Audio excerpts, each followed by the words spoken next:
አባቴ አስቀድሜ እንኳን እግዚአብሔር ለዚህ ታላቅ ቀን በሰላም አደረሰ ስል መልካም ምኞቴን እገልጻለሁ።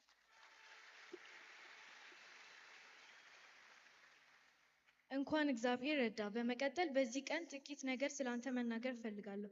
ራሴን ካወቅ ጀምሮ በትንሹ አእምሮዬ ያስተዋልኳቸውን ነገሮች እልፍ ናቸው። ለአገልግሎትህ ያለ ትጋት፣ ጌታን እጅግ መውደድህ፣ ከልጅነትህ ጀምረህ እግዚአብሔር የሰጠህን የመንግስቱን ወንጌል ስራ ሳትደክም ሳትታክት በብዙ ትጋት እየመጣ ስላለ ቤትህን፣ ትዳርህን ማክበር፣ ልጆችን መውደድ፣ መንከባከብን፣ ስስት የሌለበት አባትነትህን ቤተ ክርስቲያን የምትመራበት ጥበብ ከ13 ዓመት በላይ በክራይስት አርሚ ዓለም አቀፍ ቤተ ክርስቲያን በአገልግሎት በብዙ ውጣ ውረድ የመጣህበትን የቆየህበትን ጽናትና ብርታት በዚህም እግዚአብሔር ምን ያህል እንደረዳህ አብሮ እንዳለ ማየት ችያለሁ።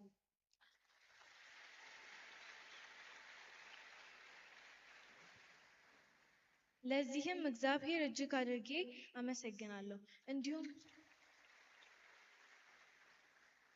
እንዲሁም ደግሞ እኔ ጨምሮ እስካሁን 5 ልጆች ከጌታ ተቀብለ እንደ መጽሐፍ ቅዱስ በሽማግላችን ፈቀቅ ከማልንበት መንገድ ስለምትመራን እናመሰግናለን።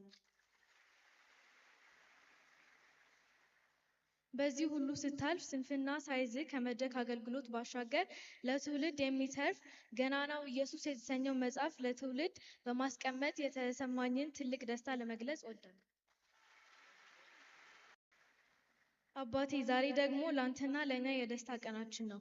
ከዚህ ቀደም በስነ መለኮት ትምህርት በዲፕሎማ እና በዲግሪ ተምረህ ጨርሰሃል። አሁን ደግሞ በከፍተኛ ማዕረግ ማስተርህን ተመርቀህ ሳይህ እና ጥቂት ወራት በኋላ ደግሞ ፒኤችዲህን እንደምትጠናቀቅ ሳውቅ በእውነት ሁሉም ልጆች እንደኔ አይነት አባት ቢኖራቸው ብዬ ተመኘው።